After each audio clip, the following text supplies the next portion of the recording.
तीसरे विश्व युद्ध के लिए पुतिन तैयार हो जाएं, नहीं तो बहुत पछताएंगे। पुतिन को पश्चिम से युद्ध से हिचकना नहीं चाहिए। यूक्रेन के युद्ध को लेकर पुतिन के एक बहुत ही खास साथी एलेक्सी जुरायलोव का सवाल है कि क्या जो बात पुतिन खुद नहीं कहना चाहते वो अपने करीबियों से कहलवाकर नेटो में दहशत पैदा करना चाहते हैं। क्या इसे पुतिन की तरफ से अमेरिका और नेटो को सीधी धमकी कहा जाए, क्योंकि जिस व्यक्ति ने ये बात कही है वो पुतिन का बेहद करीबी है। रूस में संसद की रक्षा समिति के उप प्रमुख और सीनियर सांसद एलेक्सी जुरायलोव ने कहा है कि देश के नौजवानों को अगले 3 सालों में विनाशकारी विश्व युद्ध का सामना करने के लिए तैयार रहना चाहिए।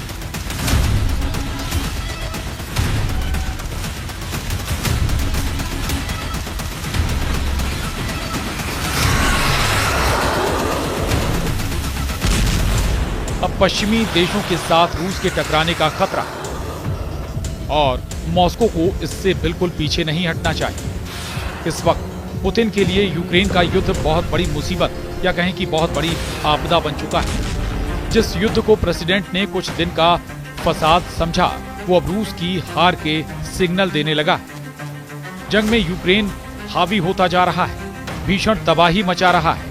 रूस में घुसकर यूक्रेन युद्ध को अपने हिसाब से लड़ने लगा है और पुतिन के पास इस वक्त आगे बढ़ने के अलावा कोई रास्ता नहीं, क्योंकि अब नेटो की मदद से यूक्रेन ने पुतिन को बड़े जख्म देने शुरू कर दिए हैं।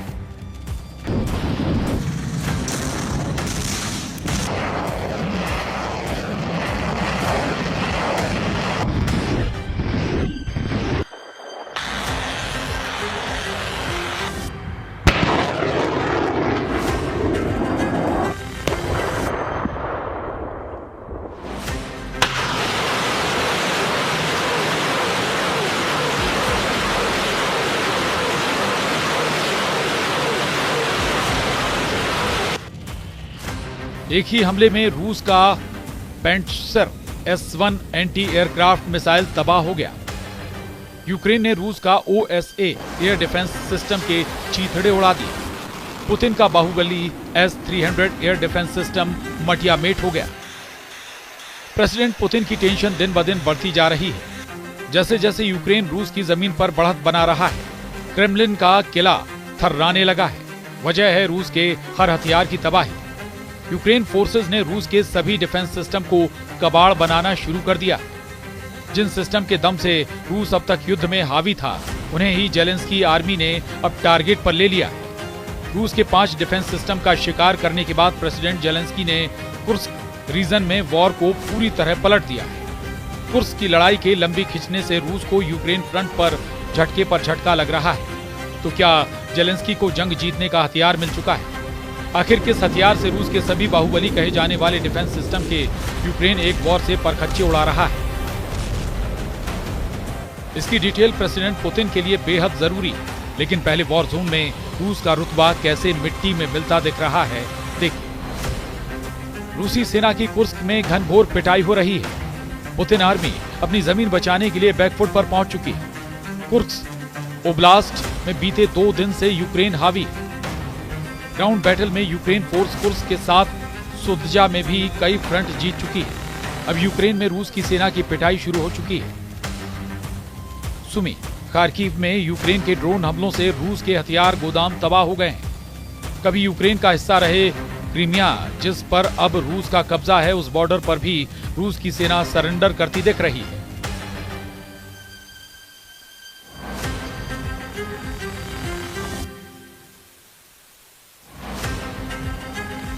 कुर्स्क में रूस का सबसे बुरा हाल है, जहां यूक्रेन ने एक बफर जोन बनाकर रूसी सेना की घेरेबंदी कर लाशें बिछा दी हैं। प्रेसिडेंट जेलेंस्की ने दावा किया है कि रूस ने सिर्फ कुर्स्क की लड़ाई में 38,000 से ज्यादा सैनिकों का नुकसान उठाया है। यूक्रेन के राष्ट्रपति व्लादिमीर जेलेंस्की ने कहा है कि कुर्स्क क्षेत्र में हमारी कार्रवाई शुरू हुए ठीक 5 महीने हो गए हैं और हम रूसी क्षेत्र पर एक बफर जोन बनाए रखना जारी रखे हुए हैं। वहां रूसी सैन्य क्षमता को बहुत तेजी से नष्ट कर रहे हैं। कुर्स्क ऑपरेशन की शुरू होने के बाद से दुश्मनों को सिर्फ इस क्षेत्र में ही 38,000 से अधिक सैनिकों का नुकसान उठाना पड़ा, जिसमें लगभग 15,000 तो बहुत बड़ा नुकसान भी शामिल है। यूक्रेन की सेना ने रूस को बड़ा झटका देते हुए अब पुतिन के एयर डिफेंस सिस्टम पर वॉर करने शुरू कर दिए हैं। यूक्रेन की सेना ने रूस के 2 पेंटशायर S-1 एंटी एयरक्राफ्ट मिसाइल और गन सिस्टम, एक OSA एयर डिफेंस सिस्टम और 2 S-300 एयर डिफेंस सिस्टम को एक ही दिन में तबाह कर दिया है। अनुमान है कि रूस को इस झटके से करीब $35 करोड़ का झटका लगा है। इससे पहले यूक्रेन सेना रूस के S-400 एयर डिफेंस सिस्टम को भी तबाह कर चुकी है। यूक्रेन फोर्सेस ने जिस पेंटसर S-1 एंटी एयरक्राफ्ट सिस्टम से रूस ने युद्ध में अब तक बढ़त बना रखी थी, उसे तबाह कर अब जंग का रुख बदल दिया गया है। रूस के जिस लड़ाके को यूक्रेन ने बर्बाद किया, उसे प्रेसिडेंट पुतिन की सुरक्षा में भी तैनात रखा जाता है। पेंटसर S-1 एंटी एयरक्राफ्ट मिसाइल और गन सिस्टम $2 करोड़ की कीमत वाला हथियार है। रूस इस सिस्टम को बेहद संवेदनशील इमारतों, महत्वपूर्ण संस्थानों, राष्ट्रीय मूल की जगहों और व्यक्तियों की हिफाजतों के लिए करता है, जिसका असली नाम SA-22 ग्रेहाउंड है, लेकिन पेंटसर इसका पॉपुलर नाम है।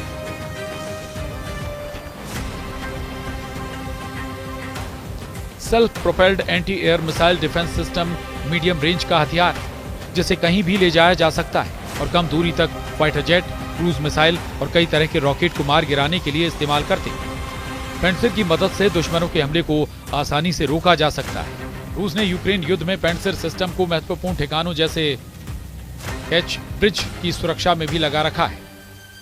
क्राइमिया को रूस से जोड़ने वाले ब्रिज की अहमियत ये डिफेंस सिस्टम की ताकत का अंदाजा लगाया जा सकता है। Ukraine forces Kursk nuclear power plant पर कब्जा करने का मिशन ऑन कर चुकी हैं। यह एटमी सेंटर कुर्स्क में फंसे यूक्रेनी सैनिकों का कवच बन सकता है। जेलेंस्की आर्मी ने प्लांट को कब्जे में लिया तो रूस का युद्ध में बचे रहना मुश्किल हो जाएगा, क्योंकि अगर रूस अपने ही पावर प्लांट पर हमला करता है तो दोहरे नुकसान का खतरा होगा। एक एटमी रेडिएशन का, दूसरा IAEA इसे न्यूक्लियर हमला घोषित कर सकता है। वहीं यूक्रेन की सेना एटमी प्लांट पर पहुंची तो एटमी युद्ध को टालना नामुमकिन हो जाएगा, जिसको लेकर यूक्रेन के राष्ट्रपति व्लादिमीर जेलेंस्की का एक और बयान सामने आया है। उन्होंने कहा कि रूस ने कुर्स्क क्षेत्र में अपनी सबसे महत्वपूर्ण टुकड़ियां तैनात कर दी हैं। उत्तर कोरिया के सैनिक भी वहां मौजूद हैं। महत्वपूर्ण बात यह है कि मौजूदा समय में दुश्मन अपनी सारी ताकत को दूसरी तरफ, विशेष रूप से डोनेत्स्क, सुमी, खार्किव या ज़पोरिज़िया क्षेत्रों में वापस नहीं तैनात कर सकता है। प्रेसिडेंट ट्रंप के शपथ ग्रहण से पहले यूक्रेन की कोशिश रूस में ज्यादा से ज्यादा इलाके पर कब्जा करने की। साथ ही जेलेंस्की रूस में कुर्स्क न्यूक्लियर प्लांट पर यूक्रेन का झंडा फहराना चाहते हैं। जेलेंस्की आर्मी अपने मिशन में कामयाब रही तो ट्रंप के साथ होने वाली डील में यूक्रेन का पलड़ा भारी रहेगा। हालांकि प्रेसिडेंट पुतिन ऐसा कभी नहीं होने देंगे। पुतिन आर्मी कैसा पलटवार करती है, ये देखना अभी बाकी है।